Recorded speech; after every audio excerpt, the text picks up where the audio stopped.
waa asalaamaaleykum yéen ñi ñuy seetaan di ñu safoo dëgg neexul tey ñu indi leen émission bu bees tàq ana kan lañ ci ànd Senwood TV xale bu pare boobu mujjee judd rek daal di def buzz waa dëgg du neex ñu indi leen émission boo xam ne boo leen ko seetaanee rek seen xol dina féex ba daal di romb féex ànd ak xale yu pare nag xale yoo xam ne namuñu dara kan laa ci àndal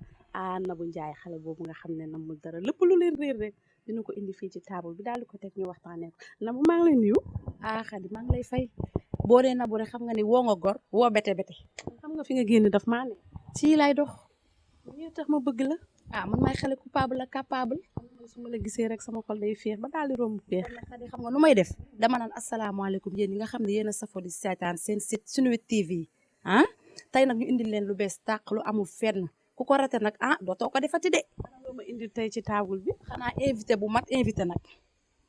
ñu koy naan mbay mi ngi nii. xam nga ne sa invité dama ciy sawar ñu ngi lay nuyu. ça va na nga def soxna si ñu ngi lay fay. ça va lu bees. sant bu yàlla bu baax bu baax. waaw Nabou kon dama lay bàyyi rek nga daal di dalal sa invité. waa mbay noo def mbay mbaa xam nga li lay xaar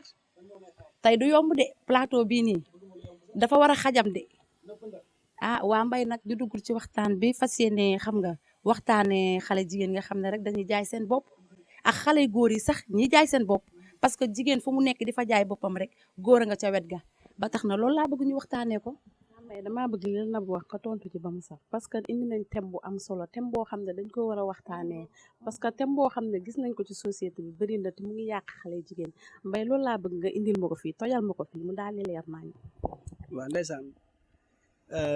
yàlla daa sàkk te yemalewul te ñi nga xam ne dañoo bëgg lu baax yaakaar naa duñ dem ci àll bi jaay seen bopp ak par rapport ak ñi nga xam ne dañoo bëgg lu bon jaay dem ci àll bi jaay seen bopp ñooñu daal li ma leen digal mooy yaakaar naa dañoo gëmul yàlla ndax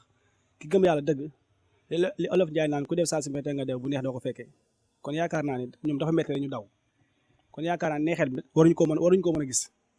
ba tax na ñu jaay seen bopp ak yooyu loolu daal du lu rafet ci góor gi du lu rafet ci ku jigéen ki ndax der bu yàqu moom du mës a defarwaat loolu laa ñu mu ci wax. waaw bu ñu déggee mbay war nañoo bàyyi xel bu baax ci li mu wax am na solo parce que xale jigéen ñi dama defe léegi dañoo bëgg xaalis wala xaw ma nu mu demee noonu comme Nabou Ndiaye moo leen fi nekkal te moo leen di défendre tey Nabou nag damaa bëgg nag tamit dëgg neexul dégg nga li mbay wax. mbay dégg naa li mu wax bu baax waaye gis nga xale jigéen ñi jaay seen bopp nit mag mu sëgg di jooy Xadi moo xam la muy jooy kii dem di jaay boppam bu amoon la ko gënal du jaay boppam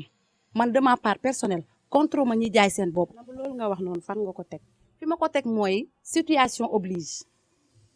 nit sax am na man sama copine boo xam ne dafa dëkk ak wujju yaayam bi di ko maltraité lekk sax du ko fa defee kon xam nga kon kooku bu génnee di jaay boppam dañ ko cee poussé ci côté boobu man laay waxee mais mbay lu mu wax man d'accord ma ci. mais dégg nga li Nabou Ndiaye indi ci table bi. mais tey ñoom bu jaay seen bopp ñoom est-ce que après ñoom ñi ngi xalaat après la leen ciy fekk ci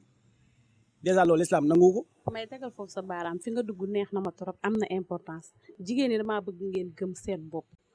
ëllëg da ngeen di sëy te da ngeen di yor njaboot damaa bëgg rek ngeen gëm seen bopp loolu ngeen gëm seen bopp rek doyul alal du dara xaalis du dara comme Nabou Ndiaye nag ñu ngi lay bàyyi nag nga daal di tàggatoo émission baa ngi waaj a jeex. waaw bu ko defee rek kon dama leen naan rek xam naa dinañ dajawaat du yàgg dara te bu ma ñëwaatee damay indi beneen thème bu bees mbay nag yow maa ngi lay ziar waaye maa ngi yow jubóoguñu de te di nga ñëwaat fii ci suñu plateau bii waaw kay à suivre. heure bu dikkee fekk fii gën a forox maa ngi koy xaar en tout cas daal jaay sa boppat njëg bu seer njëg bu yombat amul sens fas jom am jom nangoo liggéey daan sa doole yaakaar naa ne daal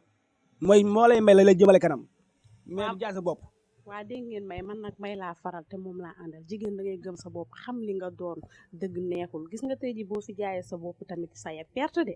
yaay perte xale yaa ngi fii namuñu dara da ngeen a war a dem xool liggéey yu baax yu am importance ngeen koy liggéey waa dëgg neexul tey xolal ñoo leen indi doon thème bi thème bu am solo pare leen nag émission yu bees tàkk yu neex nay neex fii léppay neex ku ko tardé rek dootoo ko defati tamit mu ko ci àdduna à suivre Senwood TV